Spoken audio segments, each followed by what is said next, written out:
the counter, new case, same day. Welcome to the verdict room, where we're seeking the truth, no spin. Bringing you the facts so raw, let the evidence speak again. Exposing all the secrets, looking for the lies in the cracks. They throw revelations at your feet till the gavel comes down on the facts. Hey!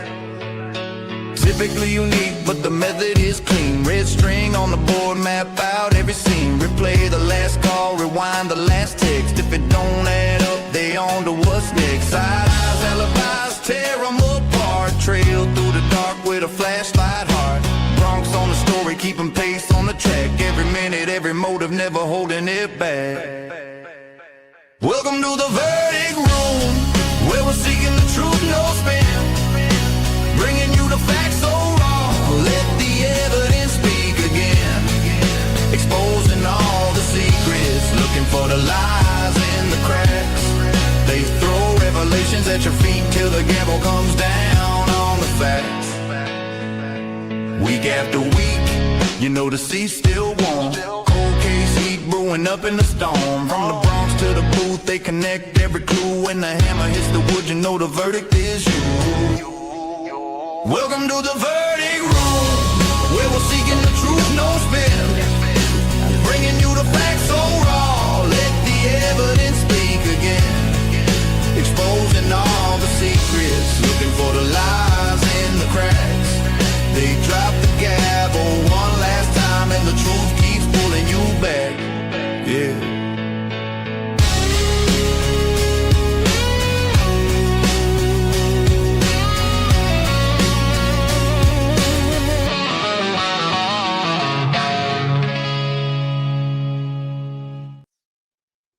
All right. Welcome back to the verdict room, guys. I think this is what, episode 5, 6, something like that. Welcome back. It is great to have you. Hello, Miss Kim, Maggie, and Miss Logan. How are you tonight? We're great. How are you? Wonderful. It's great to see you guys here again. Thank you for joining us. Appreciate you so much. And thank you to all of you beautiful people that are here joining us tonight as well. We have a great show tonight set up for you, and a very special guest joining us tonight. Mr. Kevin Curtis is a Washington State defense attorney, going to be joining us as we break down this unbelievably crazy case that we've been talking about for years, on discussing the WSU lawsuit as well, going along with that. And it's nice at times to be able to have people that have the background that Mr. Curtis has to be able to discuss these things. We all have plenty of questions about this crazy stuff, and it's nice to have input from a professional that can actually give us some real answers to some of the questions. So, and he's been right there close, Coeur Lane, and Right, exactly, Mike. And for those of you that haven't, we found Mr. Curtis via Mr. Andrew Myers, who you all know is a very good friend of the channel, and he very, very happily said, I would love to see you guys get together with Kevin, so on and so forth. So here we are, and I'm very grateful to Andrew as well, and of course Mikey, the producer here, for putting this all together. He did an amazing job at a very short period of time. So awesome. So at that point, guys, I'm going to go ahead and bring Mr. Curtis up here, introduce him, and we will get moving. Welcome, Kevin. How are you today? I'm doing well. Good afternoon. It is absolutely wonderful again, sir, to meet you, and I'm grateful, as we all are, to have you here with us tonight. So thank you for being here. My pleasure. Absolutely. You follow any other channels and anything like that besides Andrew Myers at all on YouTube, or is this newer to you? No, the only podcasts I've been involved in have been with Mr. Myers. I have been providing commentary to the local NBC affiliate in Spokane, Washington, which, right, as you folks may know, is only about 20 miles from the Idaho border. Gotcha. And only about an hour and a half, 2 hours from University of Idaho and Washington State University. Okay. Awesome. If you don't mind, if you could give us a little bit of information on you and your background, where you're located and all that, if you're okay with that. Oh, sure. I'm happy to do so. So I actually came up here from Los Angeles to go to law school in 1978. I graduated in 1981 from Gonzaga School of Law. I've never made it back to California. I started practicing at the public defender's office for about 13 years, 14 years until 1996. I then went into private practice with a local firm here called Winston and Cachet Lawyers. It's about 20 to 30 lawyers, depending on what era you're talking about. One of the few large firms that actually did criminal law. So that's been my specialty from the beginning. Handled a fair amount of high profile cases here in Eastern Washington. I've been president of the two criminal defense organizations. There's Washington Defender Association, which is primarily affiliated with public defender groups, and the private practice is with the Washington Association of Criminal Defense Lawyers. So I've served on the boards of both and been president of both organizations.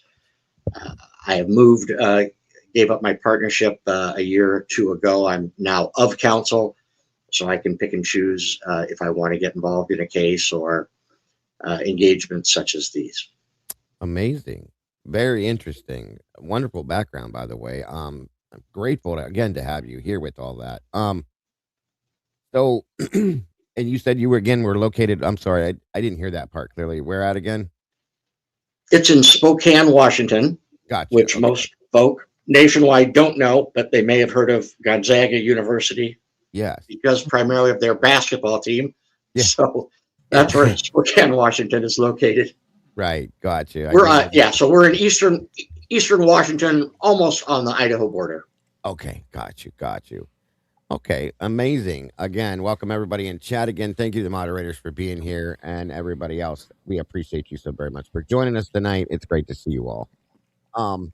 Obviously, again, Kevin, you're is it okay if I call you Kevin, or would you prefer Mr. Curtis? Which I just want to be as respectful. I much prefer Kevin. Okay. Good stuff. So you're obviously familiar with the Idaho 4 University of Idaho murder case, the quadruple homicide, unfortunately, I'm sure. Yes.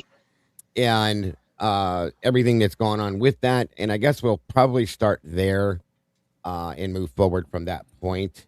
Does anybody else here have anything you wanted to go ask him before we go forward with any of that before we do? I do actually. Hi, Kevin. Good to meet you. My name is Logan. So you're a criminal defense attorney, and with that, what is some of the cases that you've worked as far as the penalty? I don't think Washington has a death penalty, but have you worked cases where there were life sentences involved? Yes, Washington did have the death penalty. Oh, they did. When I was practicing for up until, I think first the governor may have put a stay on it sometime in the 2000s, and I think it was abolished statutorily or sometime in the 2014 or 15. But regardless, we don't have it anymore. I've worked on 5 death penalty cases. Only one of them went to trial here in Spokane. It was a 6.5, 8-week trial. As in most death penalty cases now, states require that you have 2 death qualified attorneys working on the case. I worked with an attorney named Dutch Wetzel, just a tremendous lawyer. And while we worked together on most of the case, I handled primarily the guilt phase, and Dutch was responsible for the mitigation phase. Dutch got the benefit of the bargain on this one because on the guilt phase, the jury hung 6-6 on guilt. So we never got to the penalty phase. Wow. The other 4 cases were resolved. I believe one of them was resolved to a plea down from aggravated, which is required to have a death penalty enhancement. So that was reduced down to a first-degree premeditated, which basically means the person was eligible for parole or probation after 20 years. Yeah. The other 3 cases were resolved with pleas. with the state removing the death penalty and the client agreeing to a sentence of life without the possibility of parole. Oh, wow. So, just one more question because it's more of a general question than specifically having to do with Idaho.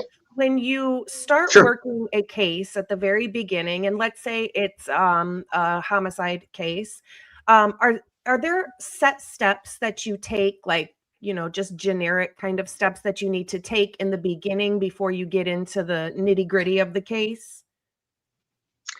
Well, I think each attorney who handles serious felonies probably has their own method for constructing them. There's always going to be similarities, but I think to this case in particular, in a death penalty case, there is much more of a checklist, basically standard operating procedure that you're going to follow from the very beginning. The mantra that defense attorneys use, and I mean it's true, to both educate the court and the prosecutors, some of which have not had death penalty cases, is that death is different. When the state's seeking the death penalty, there's a lot of different things that happen even from a serious homicide case. And so that includes, if you want to ask why a checklist, the first thing you're going to do is you're going to get to your client and you're going to the best of your ability, shut everything down until you can start getting your arms around the case. You're going to try to get to know your client, but the most important thing is to convey to the client that there absolutely cannot be any communication with him to anybody about the case. Obviously the press, but the family, to visitor, anything. So you need to really shut down anything from the defendant side. And then we know that you're going to need a mitigation expert for the guilt phase, and there's certifications for that type of position. And that's because you're going to tear apart that person's life from birth or perhaps even pre-birth if there were prenatal issues, to see if anything down the person's life, their childhood, their school, their activities, experiences, injuries, etc., that may down the line be important if you have to be in front of the jury attempting to mitigate death as the punishment. So you're going to need, obviously, a mitigation expert.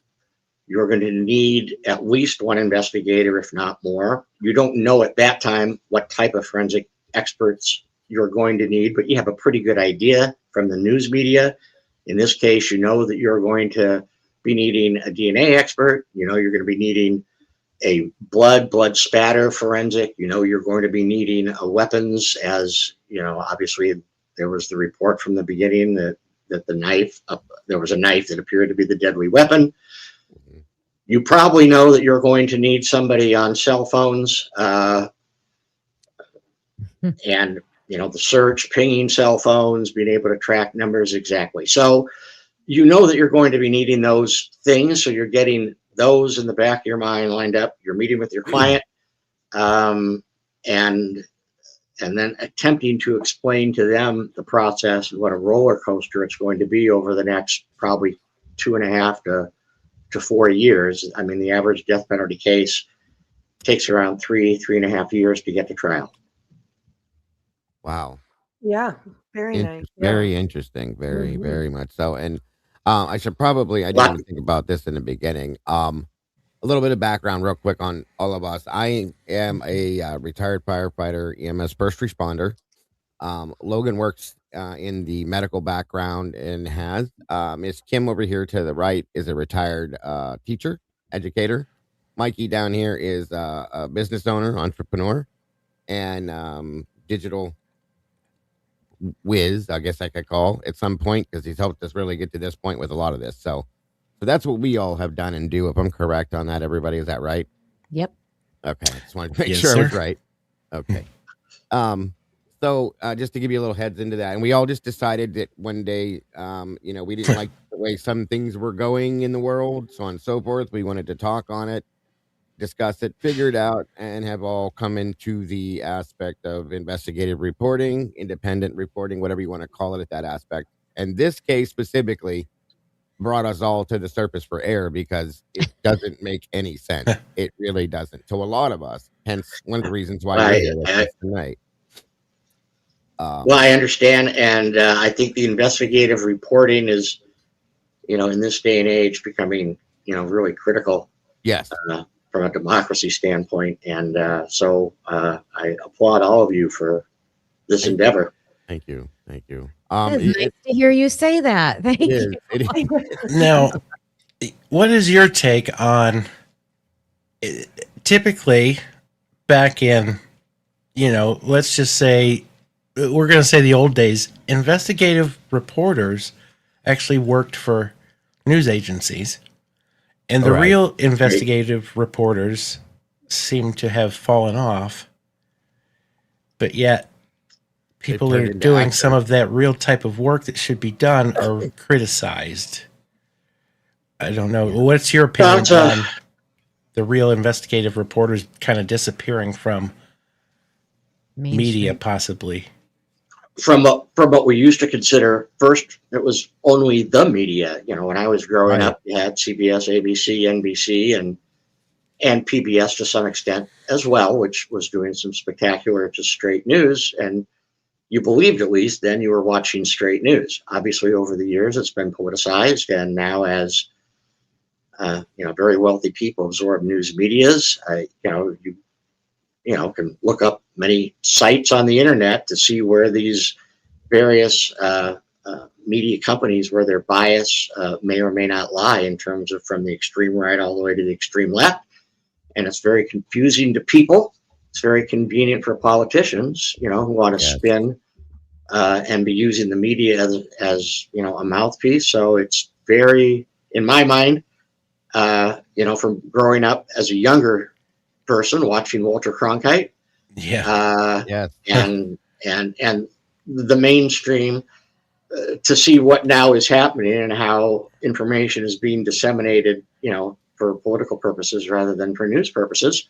And more germane to your question, right now, investigative reporting, I read the LA Times. I mean, they would do spectacular investigative reporting and subscribe to the New York Times. And, from a cost standpoint, we've seen what's happened to, newspapers, and people want sound bites, and people are looking at times much more for affirmation than for information. And, there's still a large segment of the population, aging as it is, that doesn't trust, the web, podcasting, and investigative reporting coming from that. So it's a confusing time for a lot of people, and you have to be very careful, I think, about when you receive information to verify it and check up on it before you start passing it along to other people. In any of the cases that you've been involved in, could you say that maybe there was even one that you were just fighting and you were like, oh my God, this is getting very difficult because of the media getting involved? Right. Yes. When I started and started doing higher profile cases, still generally your standard response was no comment at this time. You generally would have some relationships with the reporters from the local area. You could talk a little off the record with them.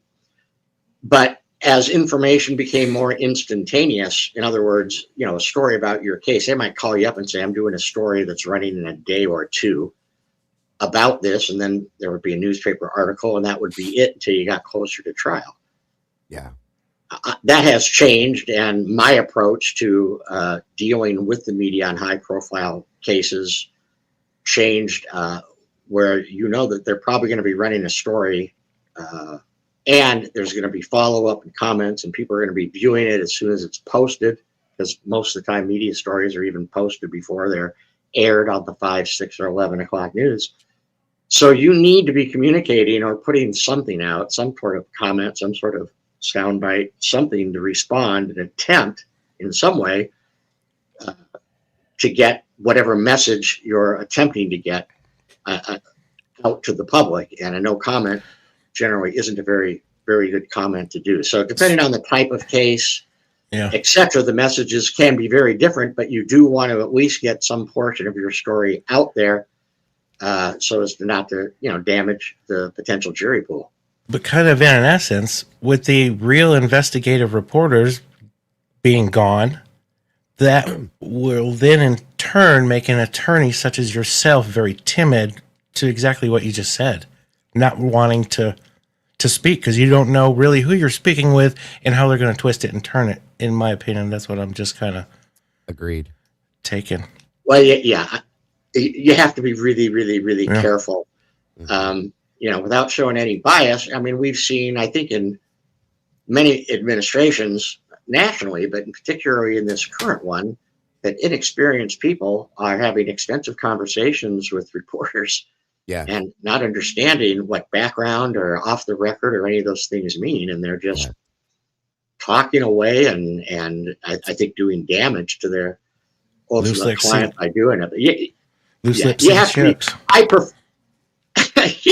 and I prefer to kind of do those communications through a press release that I disseminate to all the organizations, in the area, and then they can kind of quote from that or put that in versus trying to do a lot of live sound bites. So that's what I try to do when I know something is coming out. I try to be responding to it in that way, so it's out there for everybody to see.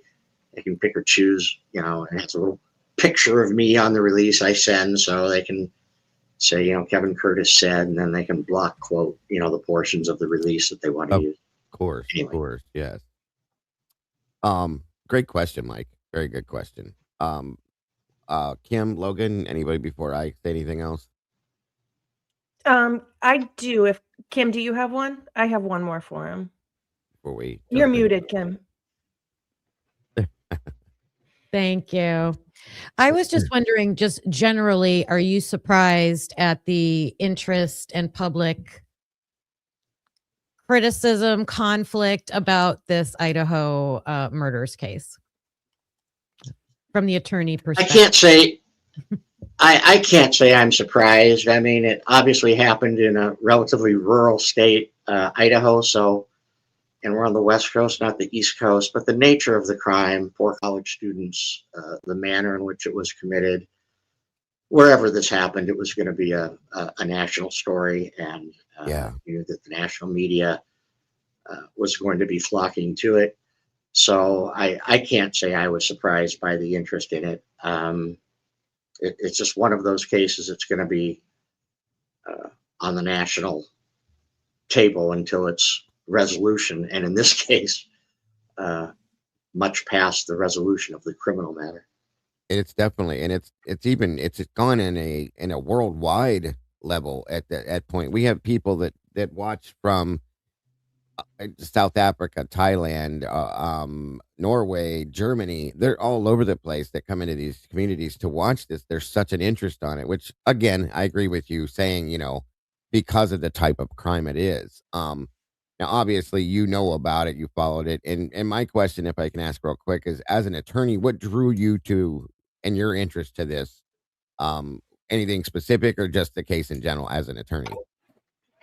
Well, I'll ramble for a second or two, but number one, as an attorney in a case like that, you're immediately thinking, all right, this is going to be a death penalty case, right? Yeah. And you're wondering, who's going to represent him. Most death penalty cases, there aren't sufficient resources for parents or relatives or the client to afford you. So generally, it's going to be indigent defense appointments that do it, which has its advantages at times, frankly. But then secondly, I have twin daughters who they're going to be 37 in about 10 days. Right. But one went to University of Idaho and the other went to Washington State University. Okay. And then the one from Washington State University went to Gonzaga Law School, and she's a criminal defense attorney. Awesome. The one that graduated from University of Idaho in communications entered a master's program at Washington State University. Speaking of journalists, it's the Edwin R. Murrow School of Communications, famous journalist. She received her master's. They immediately hired her, and she was a associate professor for, I think, 8 to 9 years in that college, and she was also their grad assistant. So what she would do is, along with the faculty members of the college, would help recruit do site visits and interview the graduate students for both the master's and the PhD programs. And then she would supervise those master's and PhDs as they were teaching, as Mr. Koberger was. Of course, she was doing it in the communications college and not where Mr. Koberger was. So I had a lot of knowledge, both of the geography, grad assistant. So I obviously one of the daughters going to University of Idaho. So that piqued my interest, I guess, even more. Sure. Now, Logan, Kim, Mikey, any questions before I go forward? Just real quick, and we don't have to get into the like super fine details of it. I'm just curious, have you ever worked a case where there was a leak of information? And if so, how detrimental was it to you working the case? Great question.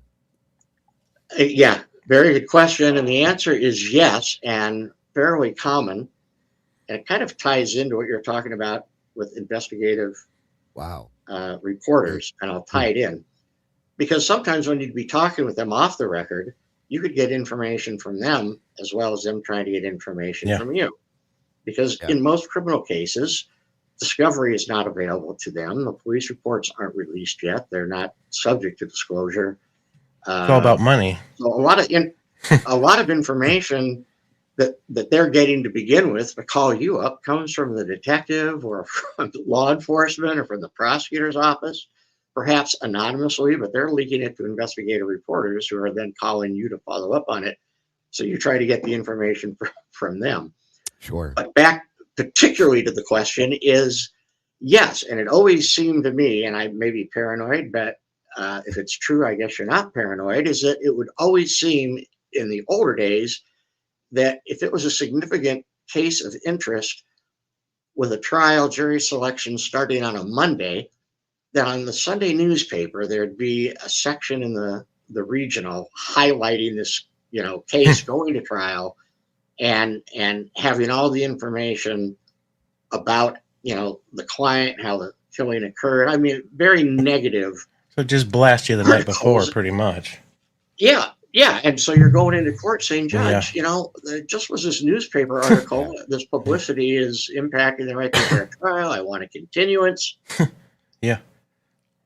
Oh, Wow. that looks like new which was evidence that's going to come up.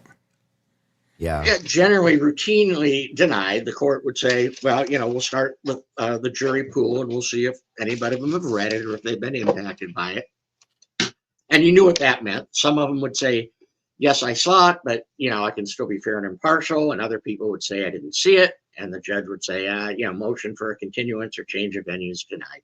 And on you would go. So, I mean, the bigger the case, the bigger the publicity regarding the leaks in this case. And I presume you're talking about the Dateline episode that aired with that additional information that wasn't known to the public when you're talking about the leak here. Yes. Yes. Kind of surprising. I've never had a case like that where it's not, it's been a newspaper article, not a national TV program. Right. And so it's not unusual for leaks to happen. Of course. And usually when it does happen, it's close to the trial date. Mm-hmm. This one was kind of exceptional in the nature of the leak. So I guess a funny question is, how many acquaintances have you lost on a Monday morning? But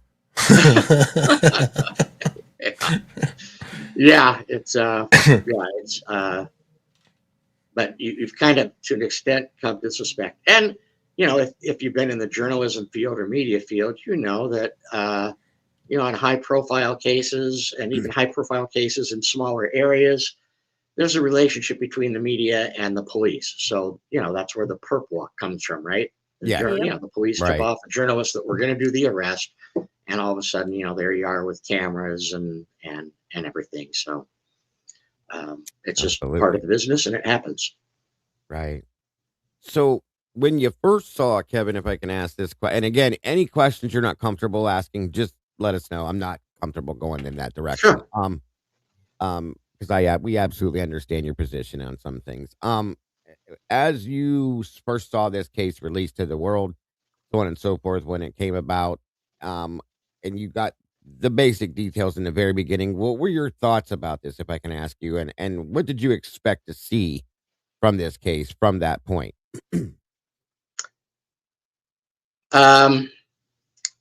Oh, that's a good question. There's a lot of facets to it. I mean, the first thing, Right. obviously, I don't even think you have to have children, but having children who went to college and went to colleges there, Of I course. mean, you're just struck by the overwhelming sadness and tragedy of it. Saying this is Yes. just surreal. It's just like a worse than a bad dream, the parents' worst nightmare. So trying to struggle past those emotions initially, the next thing from a legal standpoint is you wonder, who did it? Was it one person? Were there more? You're Right. wondering what the motivation is, uh, and is there a backstory that's going to come out pretty quickly regarding somebody having a restraining order or a relationship that's, gone Right. sour? Because, I mean, a lot of homicides are, through people that know each other. And, but here you're wondering, wow, four victims. You're wondering, was the whole house targeted? Was one person targeted? It would not seem to be just a random off the street, somebody coming into a house and killing four. So, I mean, that's what's going through your mind is, gee, how could this happen? Who was it, or who are they? And what type of evidence is going to be left behind? And then as a lawyer, wondering, who's going to end up representing them and other things. But those are the initial thoughts that go through when you, Of course. Yeah. when I heard about the case. Now, when you heard as it progressed, and you heard that it took 8 hours for somebody to contact 911 and the things like that started to file out, what did you have any thoughts on that at that point? Well, that seemed, really odd. We were getting, I don't know if we were getting a little more information than the rest of the country at that point, but I think we might have been. And, it was very confusing. Yeah. And at that time, you weren't even sure if the initial reports you were getting were really accurate. I mean, there was, talk that there had been a fair amount of communication and other people or other friends on scene before law enforcement, before medical, before first responders. So there was just a lot of questions. Is this accurate at Right. all? And just kind of waiting to see what came out officially, and then trying to digest it then. Obviously, we've had a lot of time since then to contemplate, and there's still, I think a lot of questions regarding that gap. Of course. Yeah. Yeah, definitely. I do have a quick question back and just taking a step back real quick that I did want to ask. Uh, Somebody had asked, did your daughter ever have any experiences at WSU with any kind of students formally complaining about TAs or anything like that you can remember? Well, nothing of this magnitude. I mean, there's, within the program, there's some students who don't think some of the teaching assistants are very good at communicating, Of course. or their assignments, or how they teach. But no, there was nothing of a nature outside of the academic of it that really came to mind. Sure. Absolutely. Logan, Kim, Mike?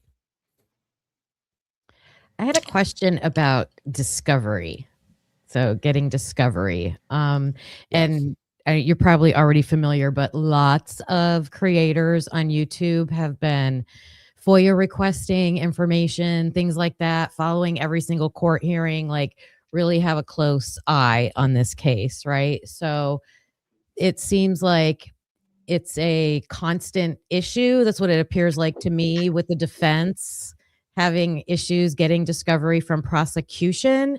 To me, it seems like a system issue. And I wanted to know your thoughts on that. Like, why is there such a challenge, and why is the system set up like that? And are there any recommendations for changing that if you think that's necessary? Well, that probably could be a mini series. I'll try to short circuit it. Right. Basically, just to explain, discovery is the exchange of information between the prosecutor and the defense attorney.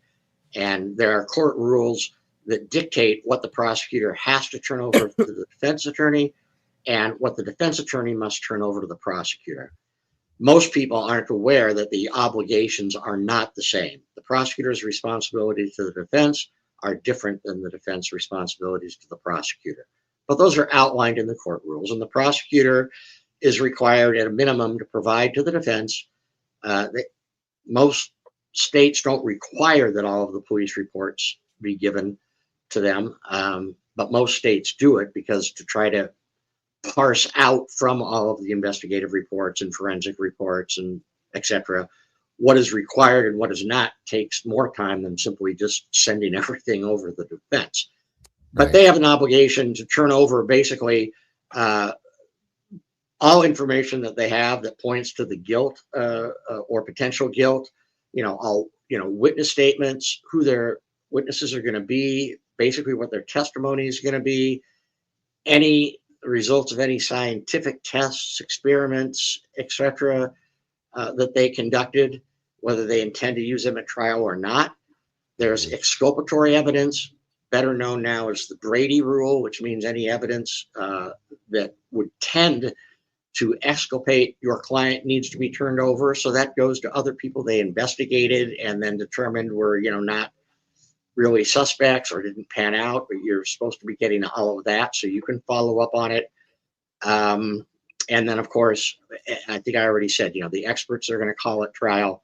Yes. Defense is required to also give their witnesses who they intend to call.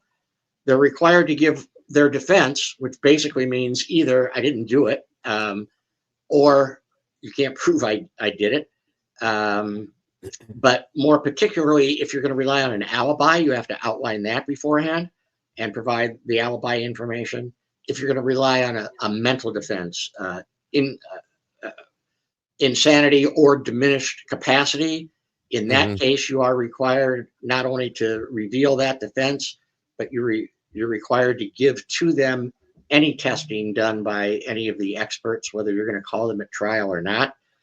Now, if the defense conducts their own independent forensics, you get a forensic expert.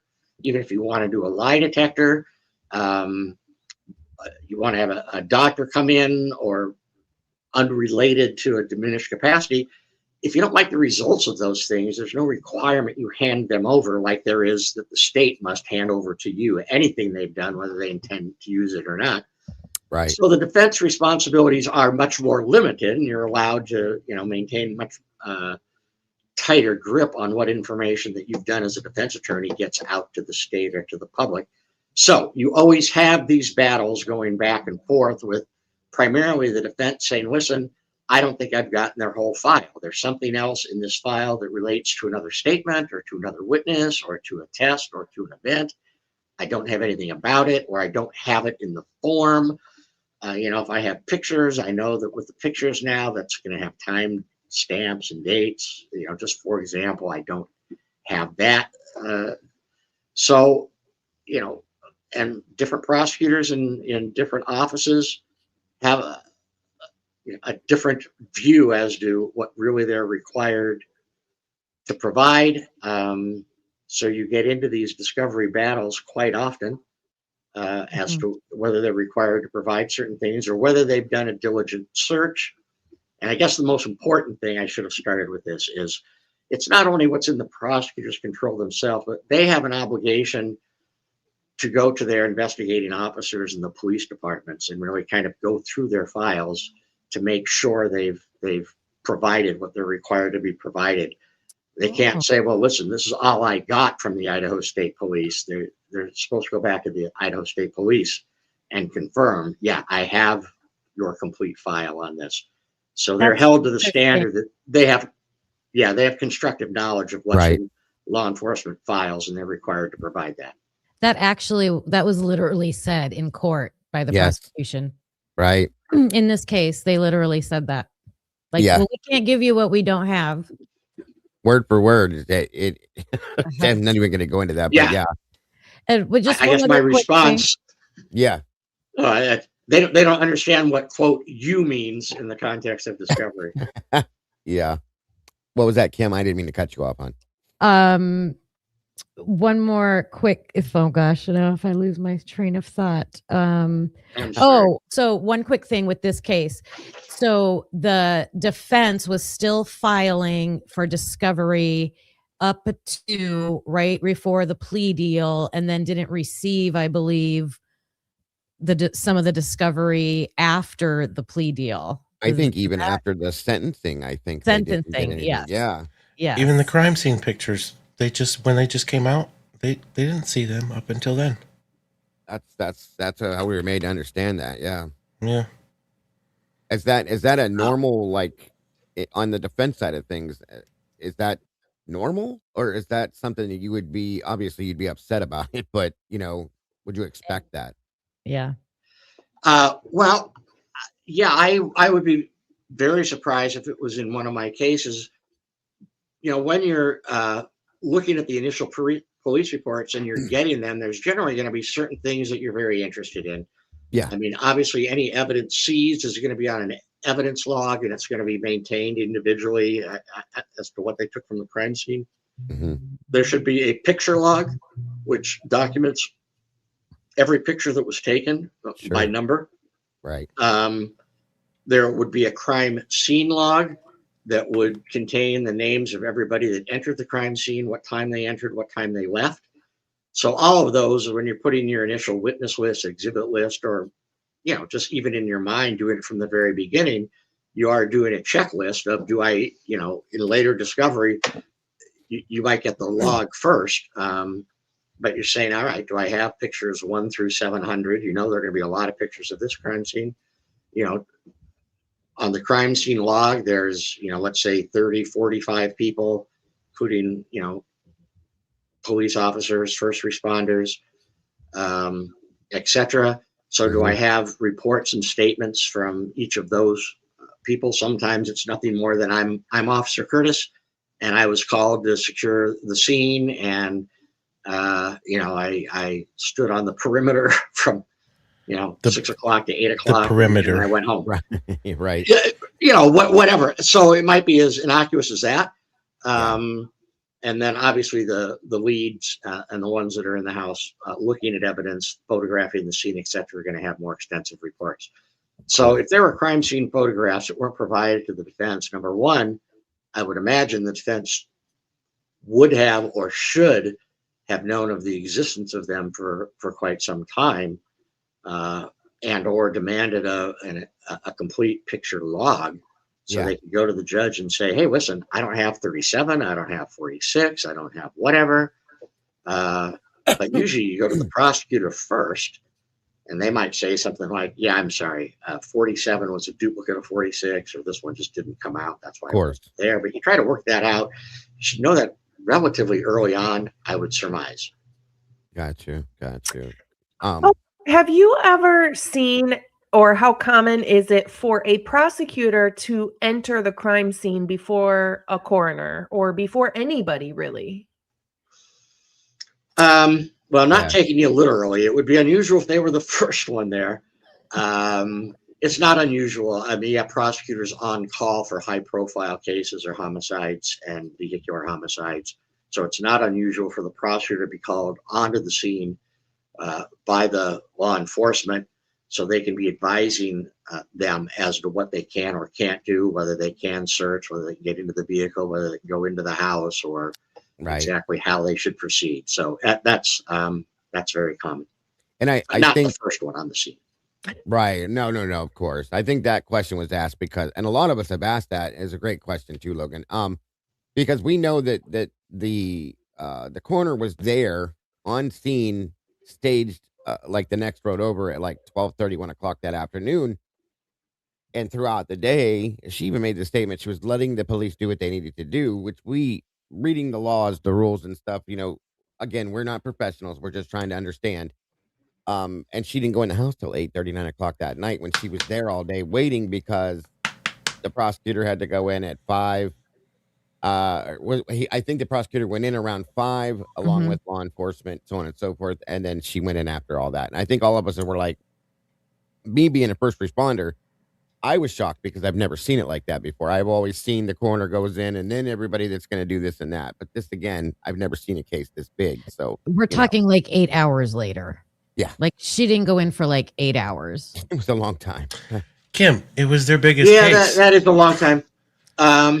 Yeah, well, a couple possible explanations, and I don't know. I mean, I'm just speculating, and I'm Of really course, not of course.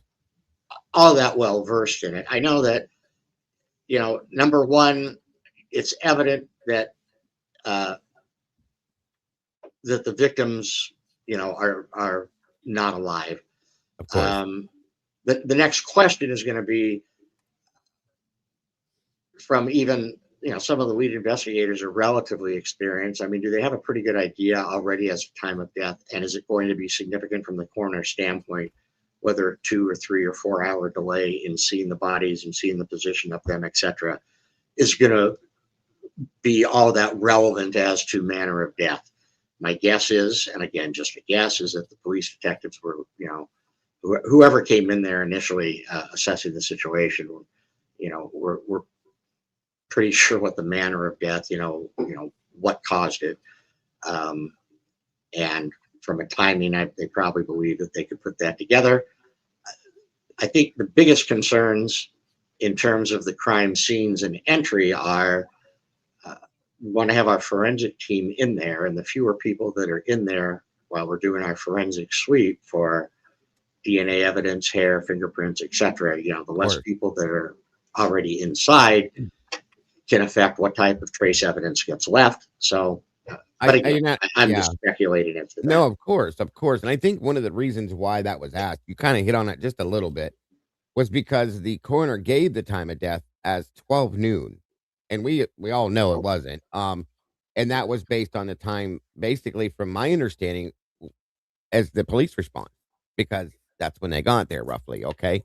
So I think that's why a lot of people questioned that, because it was just off. You know what I mean? It was a little different from what we would see in most cases. So I think that's part of where that comes from. I did have, there was there it is, a question that was attached to another question from before that I wanted to back up just a tinge to get an answer off this possibly too. When Logan had asked you about working in and around the leaks and stuff like that during trials, and this was just somebody was curious from your experiences as an attorney, if you had ever had a chance to, well, probably it's not a chance, it makes it sound like it's a good thing, but working in or around what you believed as an attorney to be a corrupted situation, possibly. Has that ever been an experience you've ever had? Well, yes. I mean, where you believe that perhaps your evidence is either being withheld from you, or whether you believe evidence has been tainted. Yes. Whether you believe witnesses may or may not have been intimidated by the police to either change what they may have initially said on scene, or whether they have attempted to dissuade them from talking to defense counsel or defense investigators. Right. Yeah, I mean, that's it is not uncommon to have those concerns that your case has been affected by state action, so to speak, in one sense or another. Gotcha. So that's fairly normal to have to experience in some aspects as a defense attorney, correct? I think it is, and I think more often than not, it relates to number one, discovery. Yes. They're withholding something, and they've made the determination in their own mind that they don't believe that it's, quote, relevant or needs to be disclosed under the court rules. And as a defense attorney, you're saying, hey, listen, you don't get to decide that. Let's take it to the court, have them look at it ex parte, which means, in their chambers. And then they can say, listen, and then they can ask defense attorney, what do you think the possible relevancy could be? And you can talk with the judge ex parte in chambers to explain kind of your theory, of course, without the prosecutor sitting in there. And then the court can make a determination. So that happens fairly often as it relates to, what evidence or what materials are discoverable or not. And it's, with witnesses too, whether they've been talked to or been suggested they not talk with you, or a change of word or two, that happens. It's less common to believe that evidence has been tainted or has been removed. Okay. But there are cases where, yeah, you have suspicions that something's off. Of course. Let me see. Logan, Kim, Mike, anybody? Before I ask any of these other ones. Have you ever had any cases that were involving either sorority or fraternity members? I have, Good one. and just go back to the last question. I was thinking of different things. For example, if you have somebody's body cam that's on for 4 hours, and then they're starting to interview a subject, and that goes blank for a half hour, and they say, "Oh, gee, our battery went dead," or something. Right. Yeah. You had a scratch in your head. But back to the question, I have handled cases, but those have been, I haven't had one like this. I've handled cases that involve felonies involving bites, fraternities. Sure. Now, in going into those rape, cases, harassment. Yeah. in going into those cases, have you said to yourself, okay, we're dealing, with the sorority or the fraternity, this is going to be a little different? Is that just something that's ever just kind of come up in your mind that, if you know what I mean, you know what I mean? No, I'm not exactly sure. I mean, I do know from my knowledge of Greek life that Yeah. depending on what type of case it is, I mean, I know this, for example, there's a fight at a fraternity party. Somebody wanted to get in. The fraternity says it's just closed to other guys.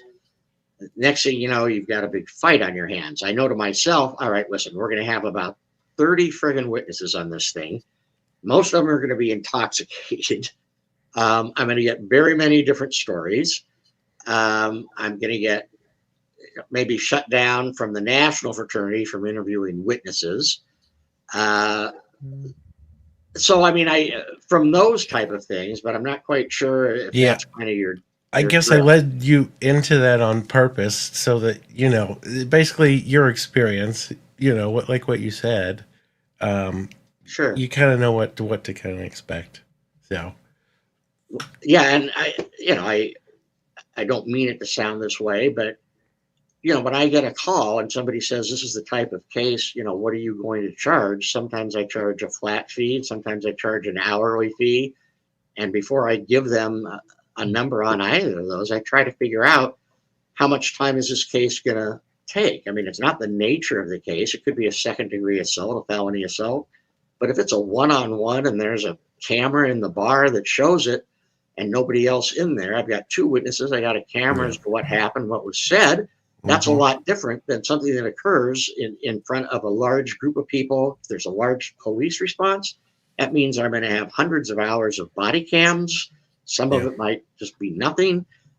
I've got to know, do we have potential suppression motions? Do we have DNA evidence? Do we have forensic experts? So you're just kind of going through that in your head. So if you're talking something that happens at a fraternity or sorority, you're trying to figure out what the number of people involved or witnesses are in particular, and recognizing you're going to have fraternity officers and maybe national getting involved to some extent as well. Real quick, and this is something I forgot from earlier too. When Kim had touched on the FOIA, a lot of the people that were FOIA and the information coming out of this case, so on and so forth. Is it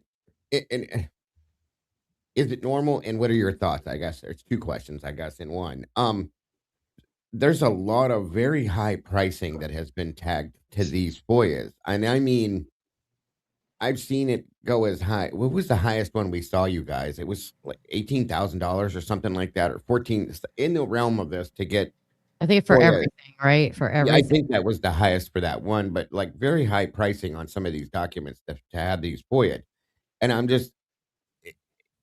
I think there was stated one time that it was because that was for people that were outside of the state of Idaho, blah, blah, blah, so on and so forth. Is this normal? And is it like, you see bringing this regularly? Attorneys to have to review everything for the redactions and some of it's not voluminous. Like someone paid like, I don't know, $800 for like a 12-minute video that was like heavily redacted anyways. Very heavily. Yeah, I think there could be some pretty fair criticism leveled at the way the information was maintained and distributed or not distributed and the costs associated with it. I'm Right. not an Right. expert in that field, but Does that sound I legal? don't think it was. I don't think it was handled well. Gotcha. And like Kim just said, does it seem or sound legal? I guess, for lack of better terms, at that point, from your point of view. And again, if you're not comfortable answering something, you don't have to. Well, it's a pretty gray area as to whether the agencies providing the information are allowed to factor in some of their time, et cetera, that goes into the man hours to put this together versus their duties. I mean, obviously, that's part of their duties is, a records department maintains the records. But, when you do have a case of this magnitude and a lot of information, along with, in the old days, I don't know if they still do it, charge, like 25 cents a copy or 50 cents a copy when, their copy machine does it for 1/10 Yeah. of a cent. And reproducing a video, how long does that take, and the man hours and what they can charge for it. It's a pretty gray area. Sure. So, for the most part, the people need it who are requesting it generally are, journalists and media, and they need it relatively quickly enough, and they don't have time to go to court and squabble over the cost, or they won't Of get course. it. Of So course. I don't think a lot of it ends up in litigation. Gotcha. Thank you for that. We've all wondered that. I know that for a fact because some of it just didn't make any sense. And then we're told that once it's been done by one person, then you're just paying the duplicate fee. And like Mike had said, the response to the reasoning why it was done was, well, we have to pay attorneys to do this and to review that, and this has to be redacted and to do this and that, and all the basically things that like a lot of people that live around this area have stated. Like, I thought we paid taxes for these things to have been done already, so on and so forth. But I guess I know it's certain special circumstances. If they're giving it to a specific person, they have to look at it before they do that. I understand, but I kind of Yeah. thought that was all already done. You know what I mean? Like So- Kim has an Well, interesting case with the stuff that you had got from Prince, right? Which is, what Yeah, I'm saying? when his case was closed, I believe it was just all put on the website. Like, and that's a super high mega star person. Right. Yeah. Yeah, that was an interesting Yeah. situation. Or even FOIA, when you did a FOIA request, you got even autopsy results, his actual photos, right? Laying in front of the elevator. Like, you can actually see him, and he's who he is, and Yeah. the comparison between what's going on in both cases just doesn't make sense. And yeah, they're just like dripping little bits and pieces of information as they can when they feel like it at some point, I guess. That's like she said in a lot of other cases we've covered and stuff. It's just there. There you go. There it is, and you move along. You know what I mean? That's one of the weird things too.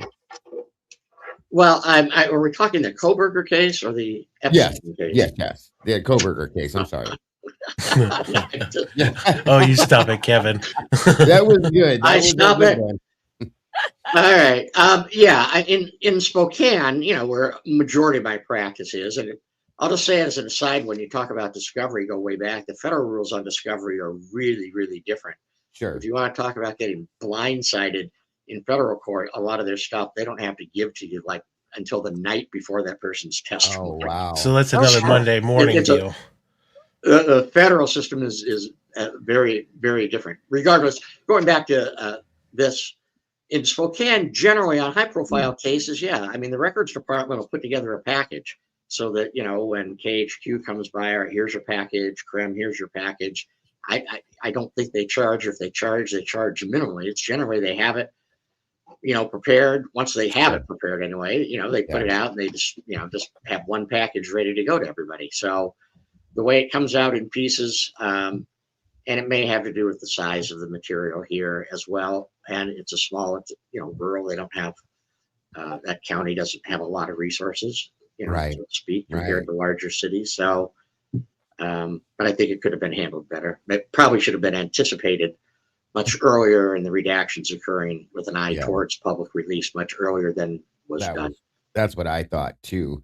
I did have a question for you, and almost a personal question, not personal, but if you were okay, let me phrase it this way. Let's say, for instance, you were covering a specific case, something that was like this, okay? And Okay. as a defense attorney, you're getting this information about certain parts of the case, like DNA samples, for instance, were put into a refrigerator. The door was left open on the refrigerator. They went bad. Then there's a fire at a records facility that burnt up information for that you would have needed at some point. And things are being lost over here, and things are being lost over there. And this person's testimony doesn't exist. There's a thumbnail drive that had information that just disappeared. I mean, as a defense attorney covering this Video with case, no audio. yeah, videos coming to people with no audio, things like that. What would your reaction to something like that be, Kevin? Just out of curiosity.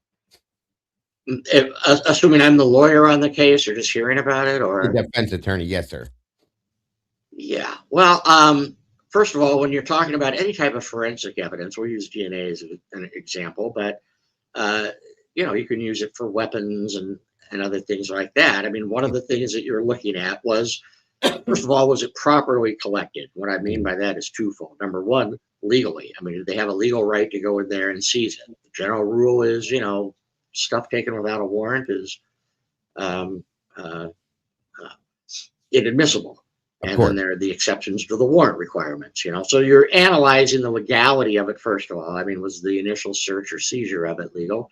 Yeah. Secondly, was it, were the proper procedures followed from the time they saw the item? Did they photograph it before they touched it?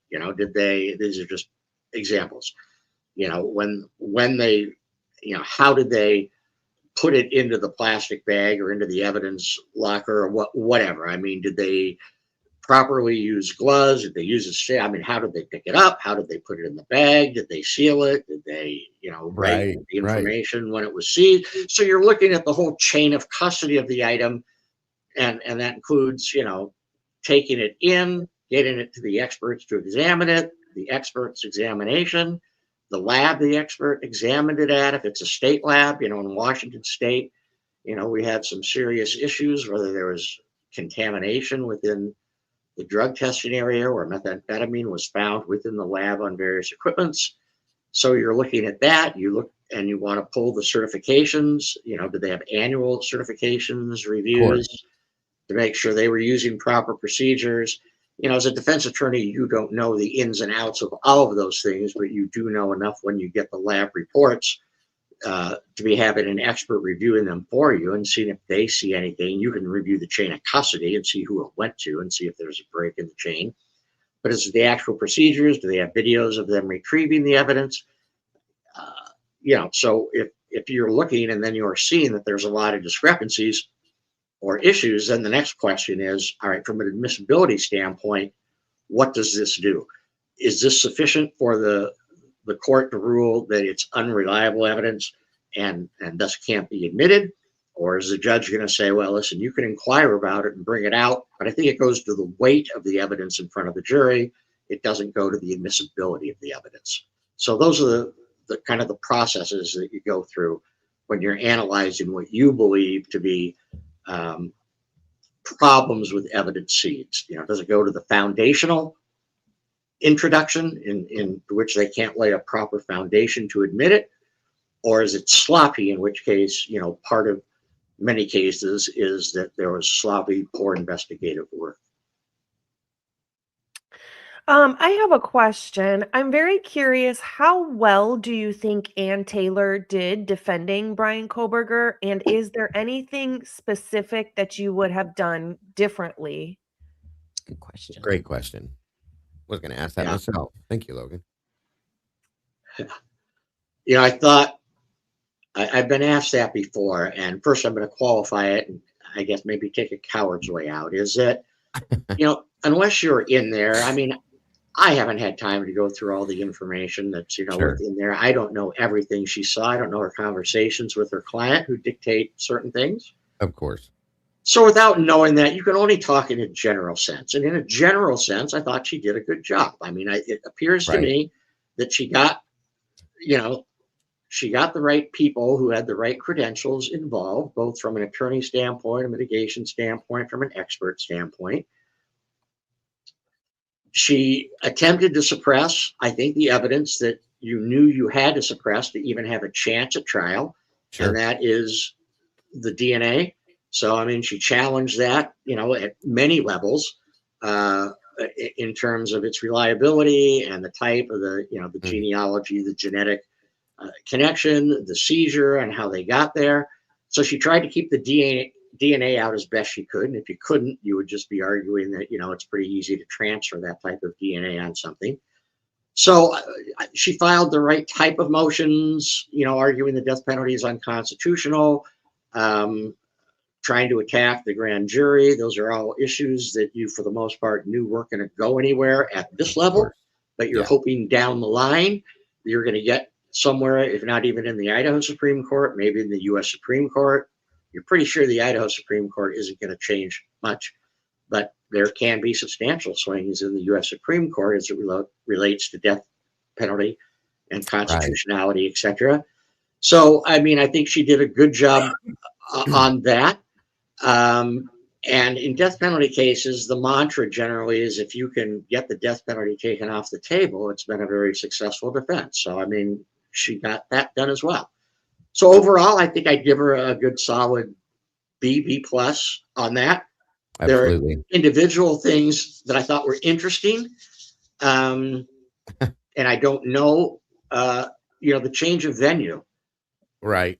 Is interesting. I mean, you can understand initially you're going to say, oh my God, it's in this community where the college is, the first responders are, and it's small. But you sometimes have to be careful what you ask for. Agreed. As we saw. She knows Judge, and for those who don't know, that is his last name. Yeah. That's a very conscientious. Yeah. He's a very conscientious guy. Right. And he also knows, Miss Taylor and the office, it's actually at that time Kootenai County Public Defender's Office. Right. Which Kootenai County is in Coeur d'Alene, but they contract out to perform public defense for Latah County. Go ahead. I did not want to interrupt you, but I wanted to point something out since you said that, because I noticed in one of the final hearings between her and Judge, he made mention, she was pointing out the issues that she was having along with prosecution up to that point and how bad they were. And Judge looked right back at her and said, no, Miss Taylor, I do see them and I feel for you. Those were his words. And I went, wow, that was kind of interesting to me, because there were so many things going on, Kevin, as I'm sure you probably saw, that were just not on the table, level on table. You know what I mean? And he pointed out, noticed it, and we didn't expect, because all of us here that were watching this expected the change of venue to bring forth the better option for a fair trial. In turn, you know what I mean? So close it up quick. Yes. Yeah. Yeah. Let's go back to be careful what you ask for. So, exactly. It's part of a no-win situation in some sense. I mean, in some sense that it makes sense to get a change of venue. But on the other hand, you don't know who you're going to get. Most likely, you probably would have factored that case is going to Boise, not Coeur d'Alene.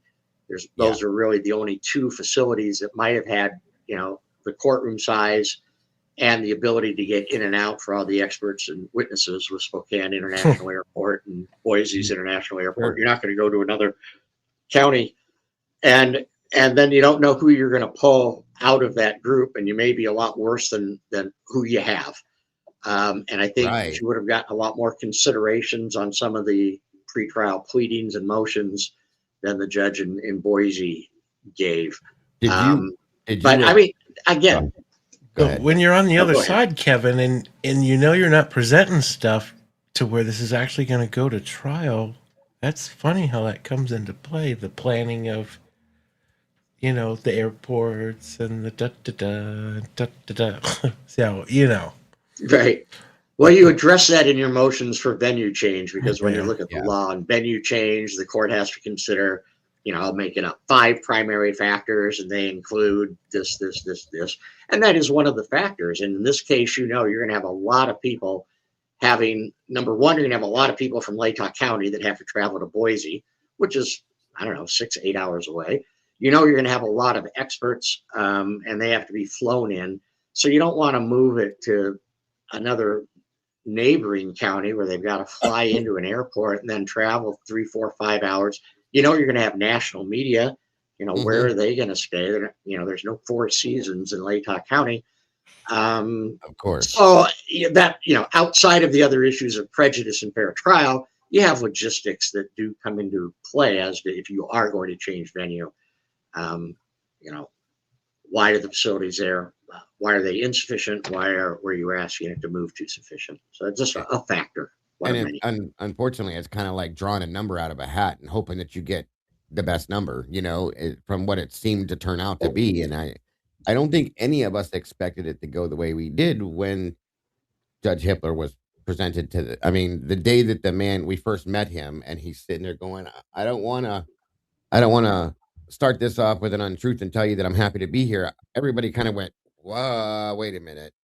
Something's not going to be right with this, And at that point forward, it just became, what is going on? And that was part of the other part of the question I was going to ask you, as far as do you feel, and again, if you're uncomfortable answering, I completely understand. When Ms. Taylor asked for the continuance, the third party defense and the alternate suspects, whatever you want to ask, all of this, it seems as though there was denial through everything. Do you have any feelings personally towards that? If you were in that situation, how you would have felt you were being treated? I haven't looked at, and I did, I think 5 or 6 segments with Andrew at various times during the case.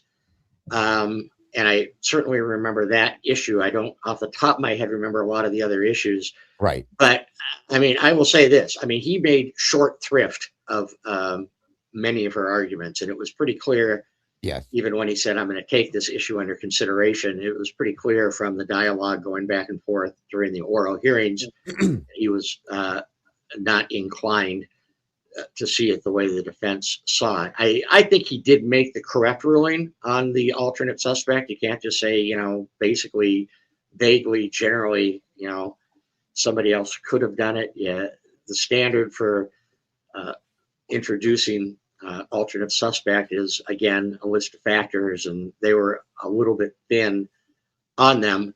But I think his response to that had something to do with but they don't drive a white Elantra or something like that. Do you think that? do you think that was proper for him to say? In your opinion, of course.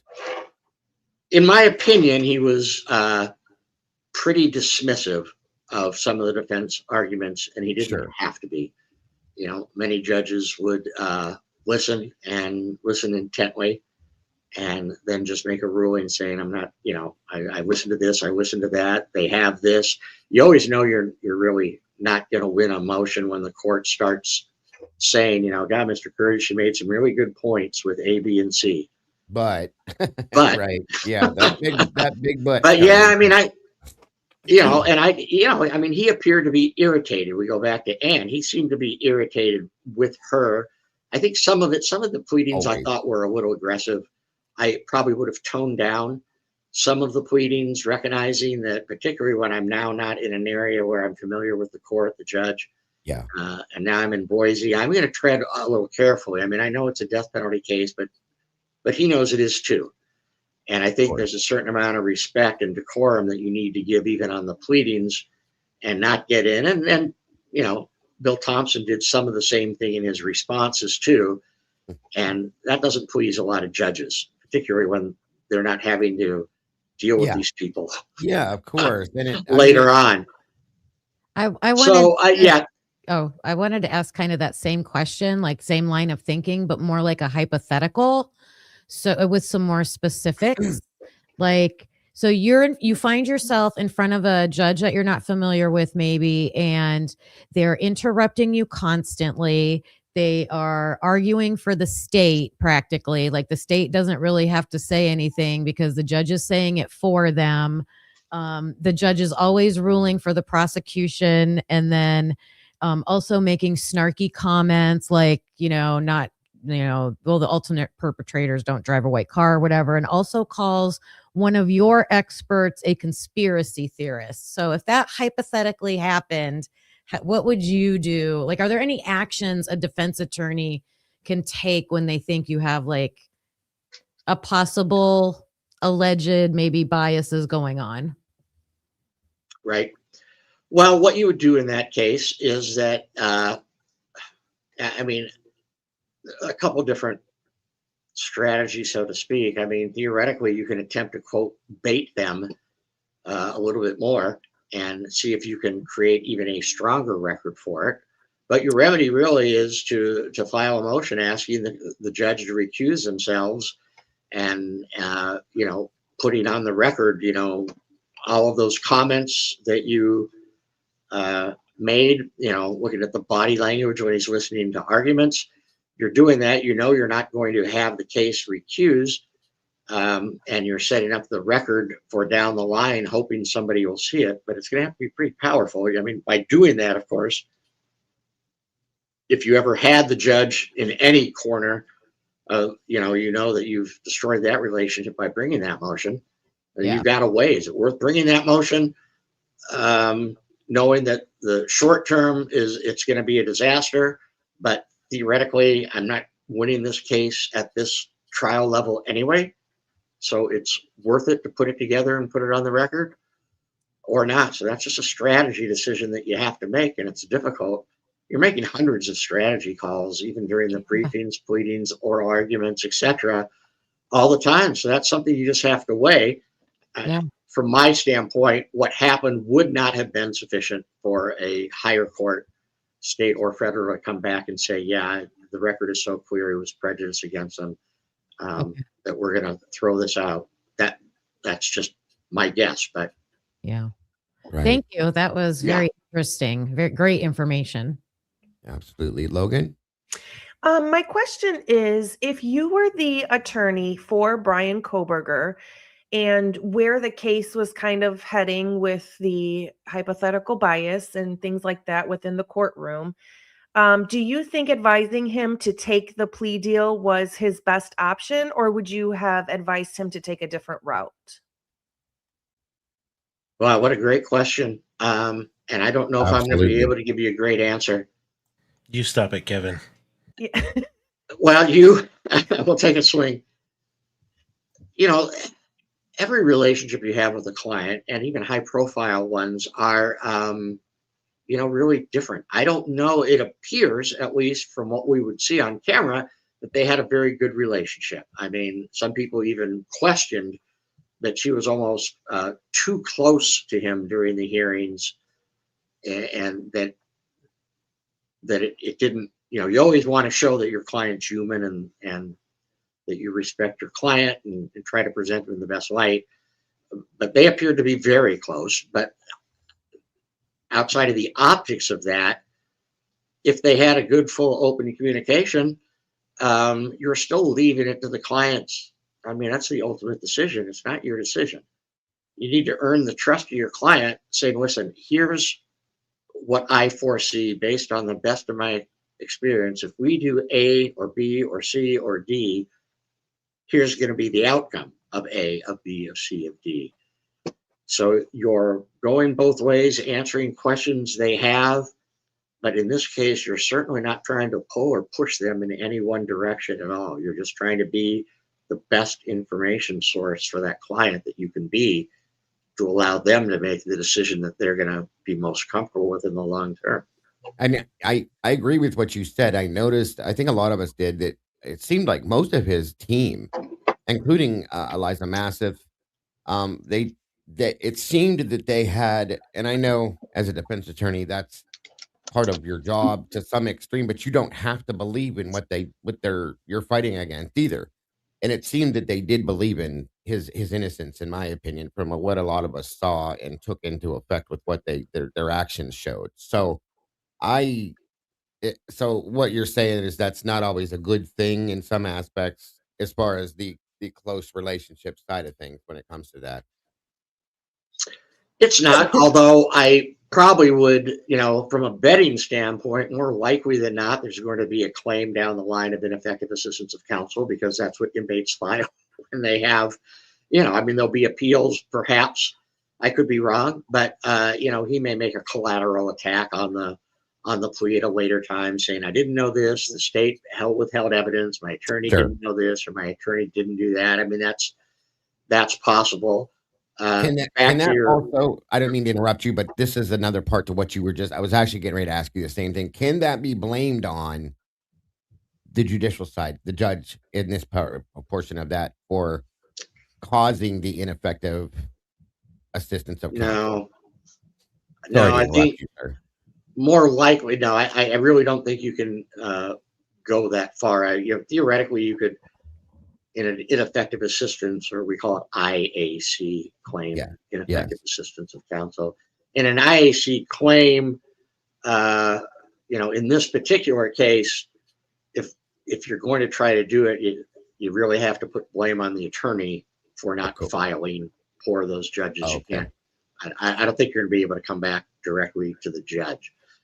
I think what we're thinking along the lines of maybe, sorry, just to clarify, if let's say it's Brady violations, right? Because discovery wasn't turned over or it's hidden or whatever. And so if your attorney didn't have it because of reasons like that, then can that be ineffective assistance of counsel? Well, it can be grounds, it's generally a collateral attack. Since he can't appeal his plea, he can file a personal restraint petition. It's a PRP. And you generally have to allege grounds that you would not have been aware of at the time you entered the plea. So it's something that you found out after the fact that, had you known, would have changed the fact. So if you find out later that there's evidence that wasn't provided to your counsel, that's really not an ineffective assistance claim because they didn't have it either. That's habeas corpus from the standpoint of misconduct of the prosecutor that you didn't know of at the time. Gotcha. So those are the type of things that you could file a PRP claim on. Gotcha. If you're going for ineffective assistance, it's there were these motions that they didn't file, or that primary would be they either fell below the standard of care. Now the problem is there's a lot of problems with an ineffective assistance claim in this case because on the record, I didn't see that she was anywhere near below the standard of care for a death penalty case. So I don't think it's a viable or a winning one, but that has nothing to do whether inmates who have a life sentence in front of them aren't going to scribble something out and send it in. Gotcha. Do you, I'm trying to throw in some of the questions from our chat as well. Do you feel that the university had any kind of an influence on this case at all? Any way, shape, or form at all, Kevin? The University of Idaho? Idaho, yeah, I'm sorry. I should have clarified. My apologies. Oh, no, that's all right. Well, I do. One issue which was very surprising to me was the destruction of the house. And obviously, the University of Idaho played a substantial role in that decision. So from that standpoint, yes. And the defense must have thought they had gotten the biggest gift in the world when that happened. Yeah. It still surprises me that both sides the were prosecutor acquiesced to it. I think, if we're going to go back over the case, if it went to trial, depending on the outcome, I think that could have been a real strategic misstep by the prosecutor. So from that standpoint, yes, I do believe there was a substantial role played in that decision. Other than that, I'm really not aware of course, no, anything else. I'm sure they were not involved in the plea decision. They wouldn't be a proper party to discuss or negotiate or get their position on. That wouldn't be something they would have standing on. Right. Can I- can he go ahead. expand on that a little bit more? Like, I'm curious why, because I know me personally, I feel like there was a lot of value in the house for the defense, just like me personally. But so why do you see that automatically as like a win for the defense for the house to be gone? I think that when 12 jurors leave the jury room and they are being driven over to the house that's the scene of a Yeah. mass homicide, Yes. every step in that house, I just think the emotion is an overwhelming emotion. Against the defendant, right? Yeah. Not to So say- I think you take a lot of that out when you are putting up, even a 3D or drawings or exhibits, has nothing of the same impact as just being in that bedroom and saying this is where, even if the blood stains out of it, they're going to be showing the pictures. If you're the prosecutor, you're going to be showing the pictures before you do the house tour, so you Yeah. can really drive home what that looked like that night. And I think that visual image of the pictures and the blood and being in the house, I just think that has Yeah. a huge emotional impact on the jury that you lose by presenting it in a different fashion. It makes sense. It does. I'm gonna go a little to the left here with this, but I know this is a lot of people are asking this. I just got 3 emails about the same thing. So I'm sure you know some details of the case and that there were 2 surviving roommates, as they call them, so on and so forth, that were there that night, um, so on and so forth. So if, again, you're defending this case, you're defending the person involved, and this is something that you are approached with these 2 people, the statements that were given, a lot of that stuff has come to be untrue within their statements, so on and so forth. Of course, the PCA, the prosecutor himself, said was irrelevant at this point. There was a lot of misinformation, but so on and so forth, all those things. What would be your, again, opinion, I guess you could say, of these 2 surviving, quote unquote, surviving roommates and their, how can I explain what I'm trying to say here? Their position in this situation. How would you approach that? What would be your worries with that, if anything at all?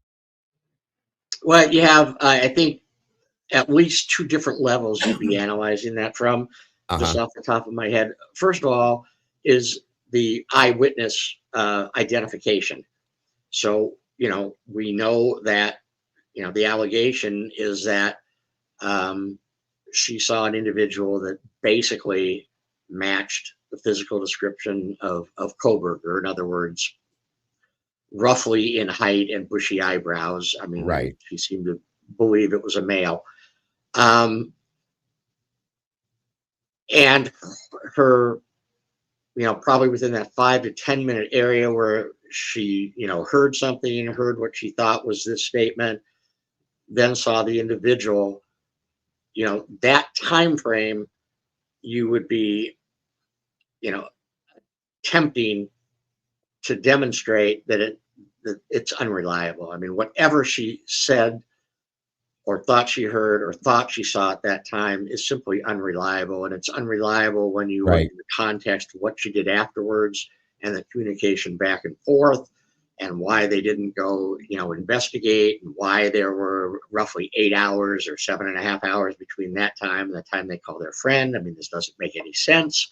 So course. you need to discredit as best you can that identification, and then secondly, we do know what the levels of alcohol, at least from the other group, was. I don't think we do know what it was from the 2 survivors. Right. But you, I guess, could infer that if they were in the same condition as the others, I mean, that just adds another layer of unreliability to their Sure. statements. So, and then it depends on what your defense theory is, really going to be, I guess, to an extent. the theory was going to be this had to have been somebody else. Koberger couldn't have done it. Of course. But really, the defense was there isn't sufficient evidence beyond a reasonable doubt that there's, a lot of circumstantial evidence, but none of it, when you boil each piece down, really points directly to him. I mean, that would be the defense thing. So you got to try to, you work with what you have from the facts, and some of those are bad facts, and you just have to try to piece by piece derail them. So do you think that you're the defense attorney? No, of course. And thank you again for the, by the way, do you need to take a break or anything? Cause where are we at now? We've been here. Yeah, we don't have too much longer. I don't like to keep you guys too long, but, no, I'm okay. If somebody else needs a break, that's fine. Oh, okay. Does anybody up here need a break real quick? That's a negative, sir. Okay. Logan, you good? Good. Okay. So do you think, Kevin, and this is again, another opinionated answer, if anything, do you think that the plea deal may have been part of the fact that the prosecution realized that, at least these are our opinions as well, that unreliable witness and maybe possibly the other one being put on the stand would have been on cross, would have been taken apart by the defense at some point? Because that's what I think a lot of us believe, that with what you just said, the unreliability of the whole situation is right there in our face. So, and I plus knowing what at the end of the whole thing, what he explained that their proof, quote unquote, was not much of anything, like kind of like in what you explained there. Do you think that may be why the direction the plea deal was put out there like that, or any thoughts? No, I don't think it was a factor. I think they were pretty confident they would have gotten a conviction on the evidence. Got you. Okay. Particularly after the court. I mean, this plea came fairly quickly after the court had made the final rulings on the suppression evidence. Yeah. Which I think that was, the final hammer, which would allow the evidence coming in from the what they found on his computer and the Amazon search histories and the surveillance and the photos of other females. And, I can go through a litany of it. I don't think they had a fear of that. I mean, I think, number one, the family's victims were split. I guess there's always a chance you're not going to get a conviction. Yeah. But I don't think that was really a factor. A factor in it. Okay. In their case. Thank you. I appreciate that. One thing I do want to say, to me, still the most confusing thing, and I can talk about the other issues if we want to talk about, some people say, listen, one person couldn't have done it. Sure. So I don't know if from that standpoint you say, so if you thought it was two people, do you think Mr. Koberger was one of them? Because if so, he's still guilty. Unless you think it's two other totally unrelated people and he had nothing to do with it. And I'm not sure, the evidence that I've seen really bears out a two-person theory. Although, I mean, you can make a plausible argument for two people. It would be easier to explain the lack of physical evidence if you had people helping and getting rid of things, etc. Right outside of the house. Depending on what you wore. Obviously, you're going to be in hairnets and gloves and probably, wrappers over your shoes to keep trace evidence. But we can go into that if you want, or a different episode. To me, what I don't understand is this: because there are sufficient questions that one could raise about other people. How could it have occurred that quickly? How come other people, didn't wake up during it? Could have they done it at the time? In my experiences, and even with death penalty cases, before the state is going to take the death penalty off the table in a negotiation, they require you to sit down with the detectives and the prosecutor and basically, truthfully disclose how you committed the crime. And in this case, it would have been, initially from, who was your victim? How did you find that house? Were you looking at it before? Was it random, or what did you do? In terms of surveillance, how do you, was it your intent to kill more than one? Who was the subject of it? How did you do it? What did you wear? Where did you dispose of clothes? Where did you dispose Why of did the you knife? do it? Yeah. And if they're not, and on the why, you can't really, I don't know why, but sure. And you're probably not going to get something that gives 100% accuracy. There's always going to be some level of guarding. But from the detectives and prosecutors, if they have substantial experience, you're going to know what has a ring of truth to it or not. And you're not looking for 100%. You're looking to get, from what you can tell, what really happened, when it was formed, how it was carried out, and why. And if you can give that to the victims and the victim's family, that's worth more than anything else in the long run. Of course. So Of course. I am still perplexed. I have not seen or heard anything as to why that was not a condition of taking the death penalty off the table and accepting the plea. That was my next question too, actually. Yeah. Is it normal to have that? Like in most cases, is that an expectation? Yes. Sorry. In the cases that I've handled, in the death penalty cases I've handled, it's been, we won't consider it unless, we know this. Yeah. And it's twofold, actually. I mean, first of all, it helps satisfy their understanding that somebody isn't. I mean, there are cases where people confess to things they didn't do. So, number one, it verifies that you have the right person. But number two, in a case like this, it answers a lot of questions that the victims' families have a right to know. And the response. So I'm sorry. Go ahead. No, go ahead.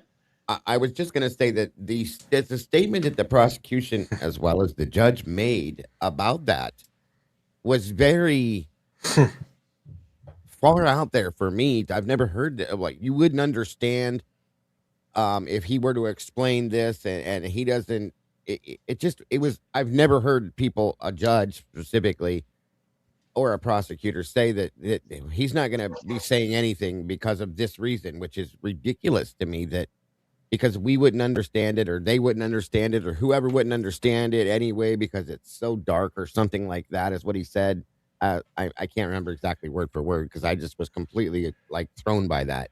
Did you forget everybody over there is super nice? Yeah, well, that too, but he said we would have no way to verify if what he's telling us is true. The prosecutor said that. The prosecutor said that. So all the evidence they have that he's the guy, they wouldn't be able to prove that anything he said was true or not.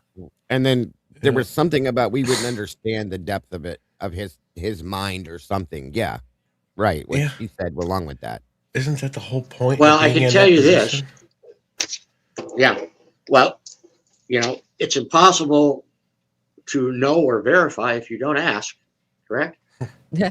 Oh, yeah. And they said he would lie anyway. That was the other part of it. He would be lying to you anyway. And we're like, okay, thank you for knowing that. He's in this position but because he was a liar, quote unquote. Jeez, you got to be kidding me, Yeah. Go ahead, Kevin. Sorry about that. Yeah, obviously I disagree with that statement. I think, from even the crime scene itself and, what they found, forensically, even back from when he bought the knife 8 months ago to him going over prior to classes started in Idaho and some of his social encounters and through his cell phone when he was in the area. If you took him back through those things and required him to give you information about it, you could, for the most part, have a pretty good idea whether you're getting a straight story or not. And even the areas where you might not be getting a straight 100% accuracy story, you would have a pretty good idea. I mean, even the simple question of when did you first see any of these, how and when did you target them? Did you ever go to their workplace, or did you ever do this? And you could put in some trick questions, so to speak, based on the evidence of things that may not be 100% relevant, but you could be testing, his memory and his level of deception by throwing some of those in. So I would strongly disagree with the suggestion that, seasoned law enforcement officers and detectives and seasoned prosecutors wouldn't be able to discern whether what he was saying had any level of truthfulness or not. I would strongly disagree with that. Yeah. Zero cross angles. Zero. So, I know there's a lot of questions about you're familiar with the WSU lawsuit that is out right now against them. Okay. I am. What are your thoughts? Let's start there, I guess, with that part of that. What do you think about this first and foremost about the whole situation? Do you have any thoughts on that at all?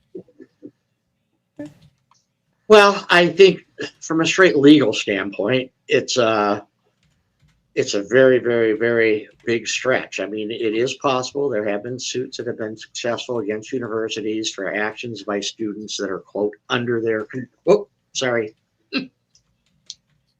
Oh, you okay? Yeah, yeah.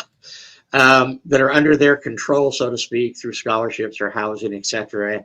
Now, those have been limited to other attacks on other students at that same university. It's never been expanded to different areas, so it's a long, long reach and a long stretch. Legally, I don't think if it went all the way through to trial, I think it would be unsuccessful. I think the university would prevail. Whether it is being brought by the victims' families because they believe there's additional information maybe within Washington State University that I don't think was disclosed, and that helps them understand more. I don't know, but I think from looking at the legal standards from a liability standpoint, from a Title IX violation, which is one cause of action, and then negligence the others, I think they're going to fall short. They probably have enough to get past a summary judgment motion, which means if you look at all of the facts most favorable to the plaintiffs, is there a chance that a jury could find against them?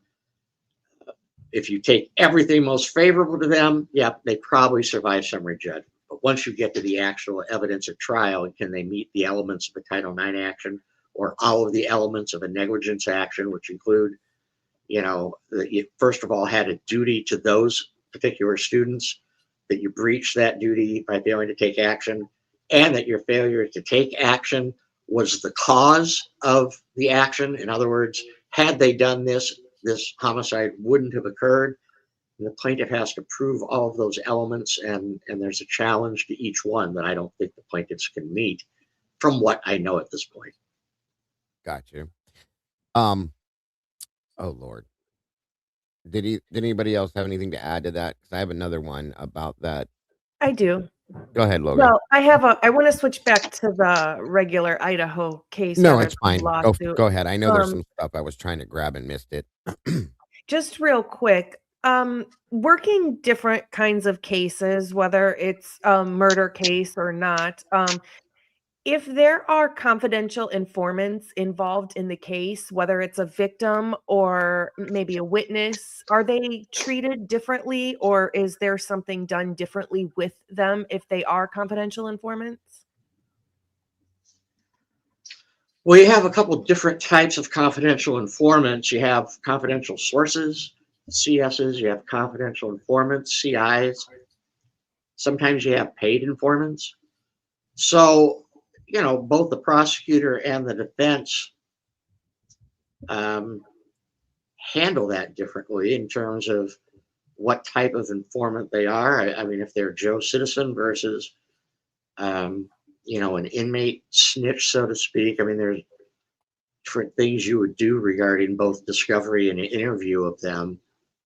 I feel like I'm not answering your question very well. I'll be more specific. Let's say one of the witnesses in the Idaho case was an informant, or even one of the victims was an informant. Would you see, like, if it was a witness though, would you see them treated any different, or would they not have to show up to court for anything? Would they be treated different noticeably at all? Well, they might be treated differently pre-trial, to the extent that the state may be able to withhold their identity longer than they would other witnesses, or they may be able to get some protective orders in place. But again, it varies quite a bit. I mean, down the line, you would, as a defense attorney, be entitled to know, who they are. You'd be generally entitled to interview them. You'd be entitled to know whether they were paid or not paid for their testimony. you would do discovery to determine whether they had ever provided information to other police agencies or in other cases in the past. So, for example, were they working anything off? Was there a potential charge against them that wasn't going to be filed, or a charge against them that was going to be dismissed for their cooperation? So, I mean, those are the things that you would be looking at. If in the report it would say, I received a confidential communication that said X, Y, and Z, as a defense attorney, yeah, you'd immediately be following up the prosecutor saying, I want to know who that is, and I want to know their background, him or her, and I want to know if they've ever provided information before to this police department or to other police departments. So those are the things you would be doing. Now, we know this case is still pretty much being hidden from us, and a lot of us have been sending in FOIAs and we're getting denied, specifically when it comes to the two roommates, the two surviving roommates. Yes, Could very that much so. could we be being denied because they're confidential informants and that's why we're being denied for privacy? Interesting. Yeah, it could be. And I think the case for not revealing it perhaps gets stronger now that the case is over, because the person who's got the most compelling need for that information is the defendant, so they can get a fair trial. And so after that issue has been resolved with a plea, the question is, does releasing that information to the public and the public interest in that information outweighed by the privacy interest of the students or the individuals? And you can make a strong argument actually for both sides of that from a legal standpoint. I hate to be an in-the-middle person, but you can understand that, both from a public interest and media standpoint, that's necessary. Mhm. I mean, the court system relies upon illumination and bringing things to light, but on the other hand, there's a strong privacy interest from people that have, been through what they've been through. So, I mean, that's a very difficult, one of the areas where it's very difficult from both a legal and a ethical standpoint as to where you weigh in on that. My assumption would be that the defense would have already had that information and that they would know it. But the real question as to whether it should be made public now is a really difficult question. Interesting. Kim, Mike, any questions? No, negative. I've already flapped mine enough. How long does a state appointed defense attorney stay on as the attorney for someone who's already accepted a plea deal and case is closed? Yeah, generally it should terminate whenever, even though he waived his right to appeal, whatever the appeal period in Idaho is, whether it's 14 or 30 days, it should, really, for the most part, terminate after that, unless you can make a good cause showing as to why you need to be doing either something with the records or communicating, with your potential witnesses, shutting everything down. So it should be a relatively short period after the plea, because I'm not understanding what legal advice you would be needing after that time that should, come from an indigent provider. Right.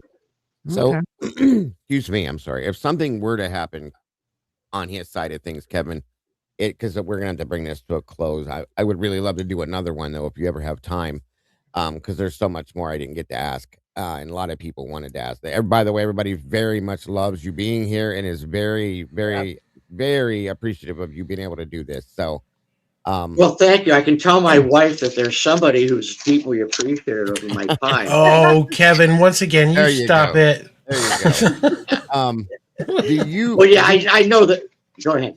No. Go ahead with what you're going to say. I didn't mean to cut you off there. Well, I was going to say that, there are, just from reading comments and as I was following the case and doing things with the news, and I know there's a lot of people who have a lot of questions about the fact pattern from, the night of Of the course, crime yeah. and investigations that they believe that, are not answered, or that the plea itself, that, either Mr. Koberger isn't involved in any way, or that there's a lot more to it. So I know there's a lot of interest and a lot of issues relating particularly to that we probably didn't get into today.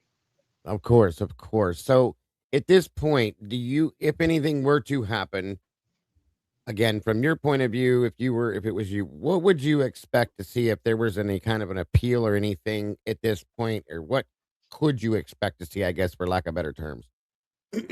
So sorry. Yeah, I think the most likely thing that you would see after the plea is Koberger filing a personal restraint petition, which is a collateral attack on his judgment and sentence, and arguing that he should be entitled to a new trial, that his plea should be withdrawn, he should be entitled to enter a new not guilty plea and go to trial, and it would be based on either ineffective assistance of counsel and or newly discovered evidence that wasn't available at the time. Of course. That he made the decision to enter his plea. If a third party came in and confessed and said, I did it all. Right. Yeah. But those are the two primary areas: newly discovered evidence of whatever sort, confessions or discovery that wasn't provided, or new witness testimony, and or ineffective assistance of counsel. And that would be my guess. Now, yeah, of course. Do you see this happen often, Kevin, in a case? Well, this is like a 1 in a million case, of course, but do you see that happen often? Is this something that you see go down on a regular basis, or is it rare, I guess you could say? It is not uncommon for it to happen in felony cases, but I will say, I mean, I've never had it happen in a death penalty case or in a homicide case where somebody has pled guilty and then come back and attempted to withdraw it on any of those bases. Gotcha. Gotcha. Because generally, particularly on a death penalty case, you file a lot of motions that you normally don't file even on a homicide case. And you know, as I said, there's more of a defined checklist as to the things you have to do. And so, you know, if you look at the pleadings, pretty thorough discussion and attempt to suppress a lot of the most damaging evidence. So it's a very tough barrier to meet legally. And then secondly, the question is, you know, why would you have admitted it and entered a plea of guilty if you weren't involved at all? Yes, of course. So. Absolutely. Absolutely. Well, again, I typically, any last questions, guys, because we're kind of over. And again, before we do that, before I set you free, I should say, would you be willing to come back again and do this again with us, or specifically maybe even with each one of us, you know, by ourselves alone? Would you be interested in doing any of that? I'm open if there's interest. You know, you may get a flood of people saying, no, please spare me. But no, I'd be happy to talk with you later. As I've indicated, my March has gotten filled up kind of unexpectedly. Sure. Sure. And but if we can find a mutual time, yeah, I'm happy to discuss it. I think it's interesting, and I think everybody who have legitimate questions. Yes. That you know, if we can provide some answers or make more sense than it has so far from a legal standpoint, that's part of what I'm doing. Just not trying to give you my opinion as to what really happened, but trying to explain the process. Education. Yes. Yeah. And exactly. And I'll tell you right now, you're number one in here today. Everybody in here is very grateful. They love you. They appreciate you. So, I mean, this isn't typical attorney talk, Kevin. You know? Yeah. This is good. Everybody has that thought in their head of attorney money, you know, not level headed. Just we don't want to talk to attorneys unless we're in trouble. Yes. And it's very much appreciated. It is. I'm just being honest. I think you're stuck with us now. Then if you're agreeing to it, then we will be coming back for you, sir. 100%. So thank you. Not if that guy who just talked is back on it now. You stop it. No, he's the resident comedian. We got to keep him around to make him laugh. Yes. Alrighty. Well, thank you, and it was enjoyable talking with you and meeting all of you. Thank you, Kevin. You as well. Thank you so much, sir. We appreciate you very much. Much appreciated.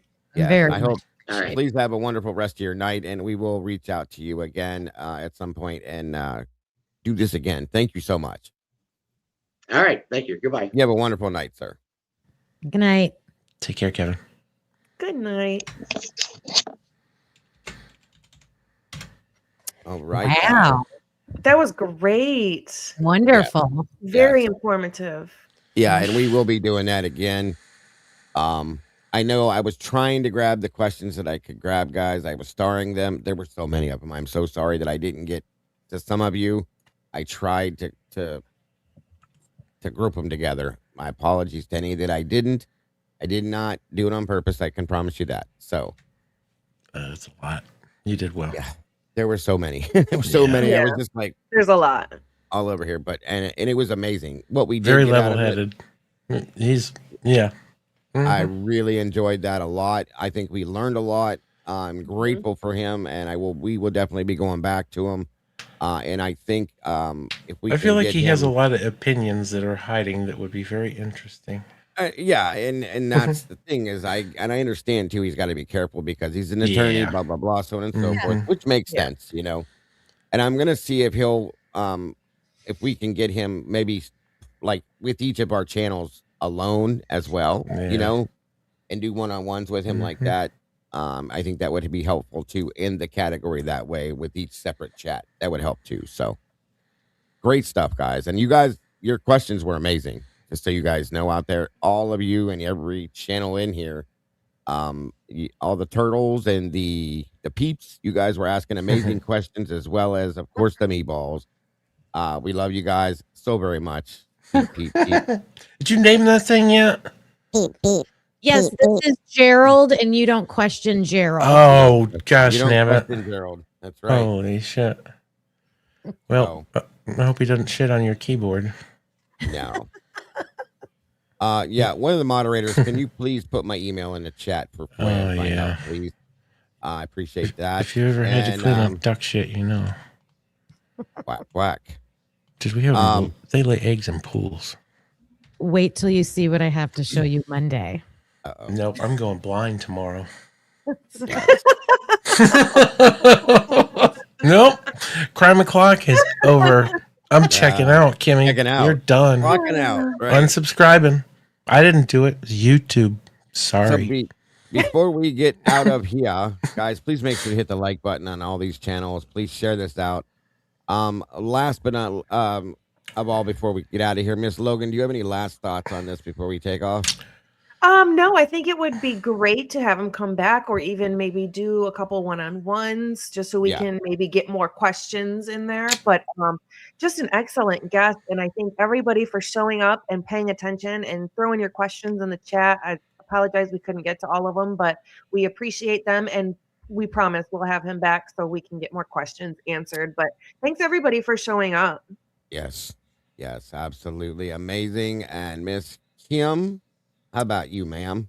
Yes, big shout out to Kevin. Thank you, Kevin, for your time tonight. It was so informative, and I know the chat appreciated you. We all appreciated you. So thank you again. Thank you, Mike and Dago, for making this happen for us.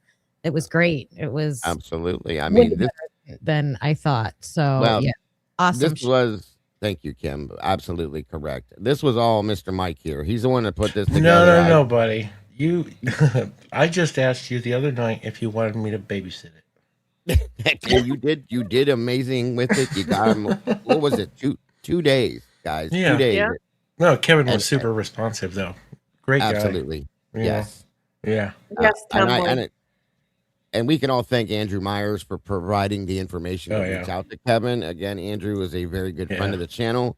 Mhm. And he loves the channel here as well, and all of these channels actually. And so thank you again, Andrew. If you can hear this, we appreciate you to no end, my friend. You know And what I again- think would be real interesting is you, him, and Andrew. I was actually thinking about doing that Yeah. too. Yeah, that would be a great conversation, I Mhm. think. For That'd be sure. Any fun. last thoughts, Mike, as we get out of here? No, just appreciate everybody coming out. That's about it. All right, buddy. Well, we appreciate you and thank you for what you did to make this happen in 2 Yeah. days, guys. It was amazing. So good. And as far as I'm concerned, guys, you guys are amazing. I appreciate all of you so very much. Thank you to these amazing moderators. within the typically unique community, the BronxTails True Crime community, the Last 24 community, and all of you in general are just amazing. I don't care where you're at, what you're doing, who you are amazing. And you're all the beautiful people, as I always say. So thank you guys. Thank you to the moderators. Thank you to Mike. Thank you to everybody. You guys are amazing. This was a great show. I'm super excited and happy about this so very much. And please make sure you guys hit the like button. It just takes a minute to pop over to each channel, hit the like button and share it out. Please and thank you. If you're not subscribed, please make sure you do. Double check that and make sure you hit the notification bell as well. I will be moving on. I believe Logan is as well, to the Crimes After Dark over at Devil's Advocates, 9 p.m. Eastern Standard Time. Please hop on over there for some more entertainment, I guess you could say. Great conversation, great people, great talk. So, guys, don't forget to love yourselves and love each other. And don't change nothing. You guys are the beautiful peeps. Have a great night, everybody. See you. Bye. Everybody. Bye. Thanks. Bye.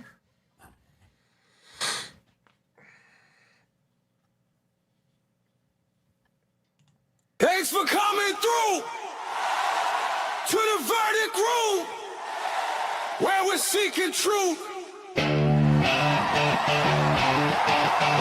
Yeah, we're seeking truth. Hey.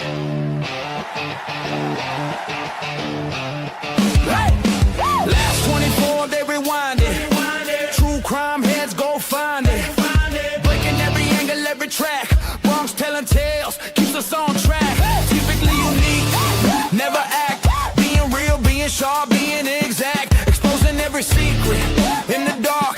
Every little timeline, every mark. Welcome to the verdict room, where we're seeking the truth. Looking for answers, bringing the facts to you.